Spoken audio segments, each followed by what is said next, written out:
na wamekuja hapa ili tupate nafasi hii ya maombi. Wengi vile vile wanaomba katika sehemu mbalimbali ya taifa letu kwa ajili ya taifa letu la Kenya. Mimi nawashukuru sana. As our spiritual army, you have stood firm and we will walk this journey together as the government of Kenya and as our religious leaders. Tutafanya hiyo kazi pamoja, na nataka niwaeleze ya kwamba kama serikali tumefanya mipango yote, mipango ya mbolea, mipango ya mbegu, mambo yale ambayo yanahitajika ili tujitayarishe, kwa sababu tunajua Mungu atatupatia mvua na Kenya itakuwa na chakula na tutaondoa aibu ya njaa katika taifa letu la Kenya. Asanteni sana kuja katika maombi haya. Nimepata furaha kubwa na nimepata hakikisho kwamba kanisa sasa inaelewa mahali pake katika taifa letu la Kenya. Leo nitalala mapema na nitaamuka kesho kuchelewa na nitalala na viatu, because I am a very proud Kenyan that our nation, especially the body of Jesus Christ in Kenya, has woken up to the words of Matthew 11:12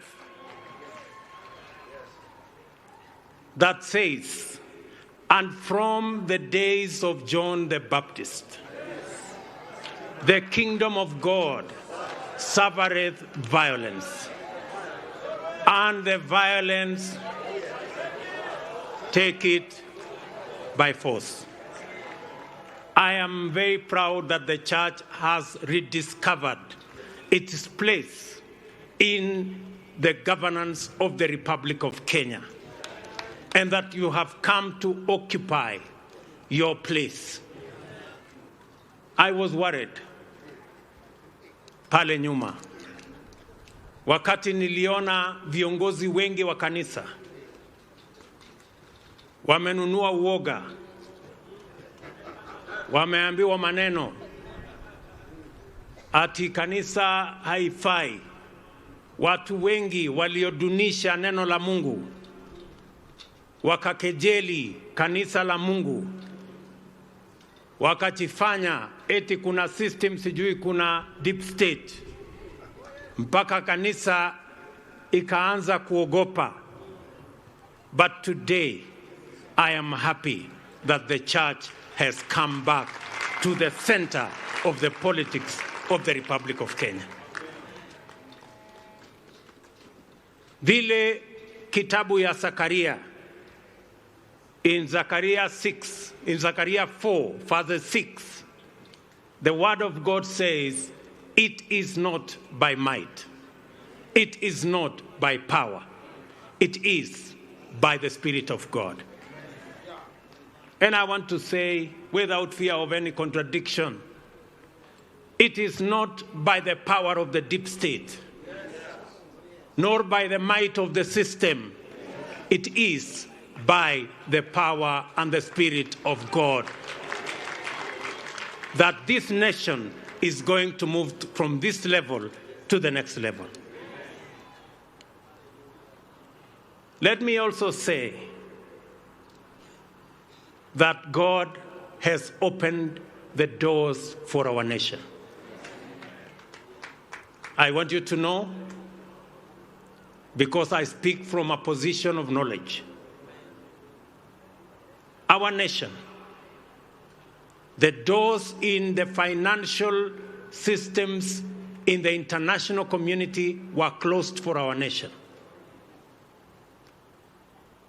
But I want to give you the good news that now the financial system in the world has opened the doors once more for Kenya. We can now go to any international financial system and ask on behalf of Kenya, and the doors are open for us. Locally, our doors in the financial system had been limited. But today, the doors of the financial system in Kenya are open for the government of Kenya.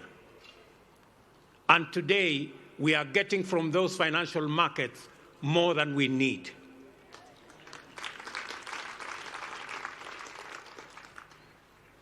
The Word of God teaches us that a good man leaves an inheritance for his children's children. He doesn't leave debt for his children.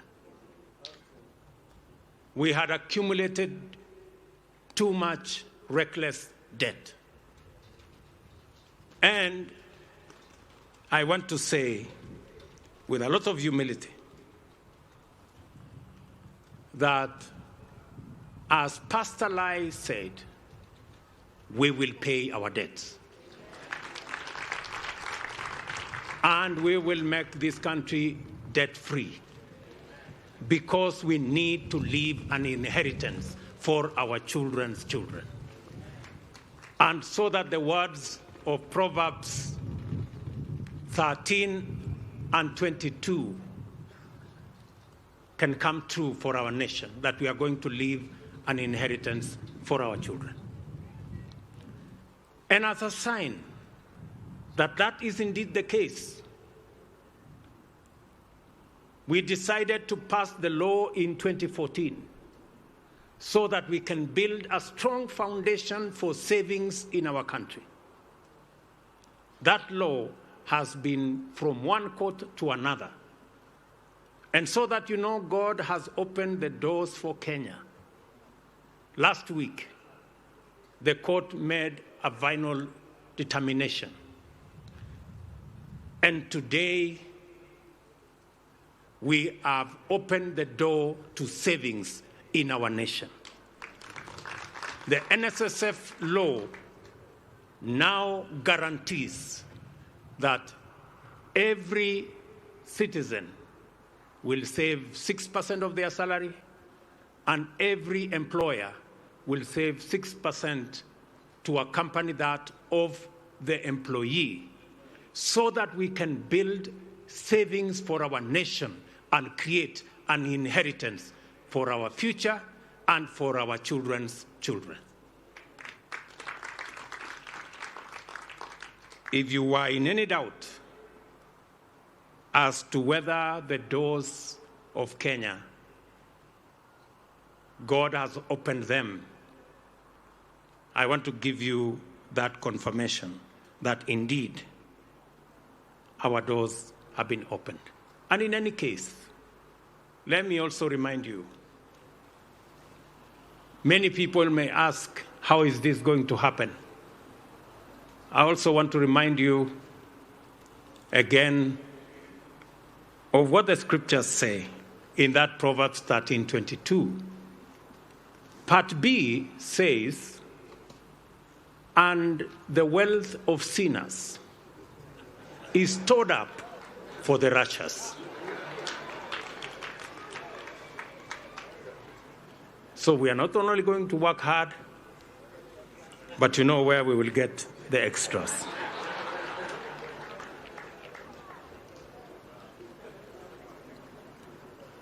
And let me conclude by saying, thank you very much for praying for the plan, the bottom-up economic plan.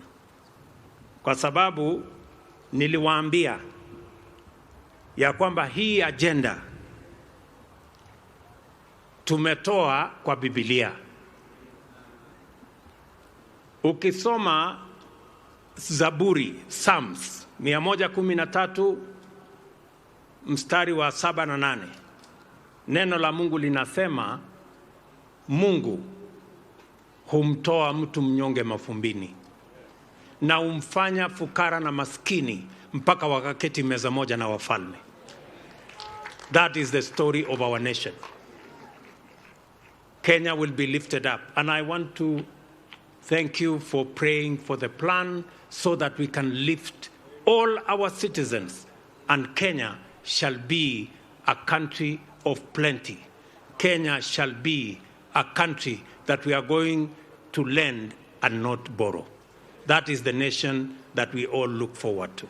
Na tunaamini Mungu atatujalia. Mwisho kabisa,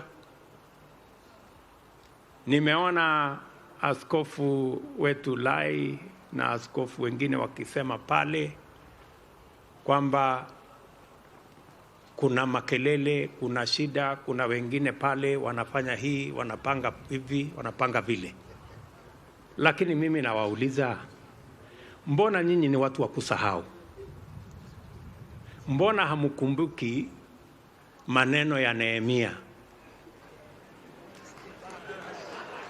Ukisoma Nehemia 4 kuanzia mstari wa kwanza hapo, kulikuwa na watu wajeuri kama hawa, watu wa nia mbaya, watu wa madharau. Wakati Nehemia alikuwa anajaribu kujenga kuta, kuna jamaa anaitwa Sanballat, mwingine anaitwa Tobias, watu wa kiburi na madharau mingi. Walikuwa wanamwambia, hata hii ukuta unajenga hii, mbweha peke yake akisimama juu yake inaanguka. Kwani mliambiwa huyo Sanballat na Tobias waliisha? Si wako? Lakini nawauliza, kuta ya Yerusalemu ilijengwa ama Yeriko ilijengwa? Haikujengwa? Si ilijengwa? So wachana na Sanballat na Tobias, wajishughulishe na ile wanashughulisha. Kenya itaenda mbele na mapenzi ya Mungu itatendeka katika taifa letu la Kenya. Asanteni sana na watakia baraka ya Mungu. Thank you very much. Thank you very much, Your Excellency. Tumpigie makofi.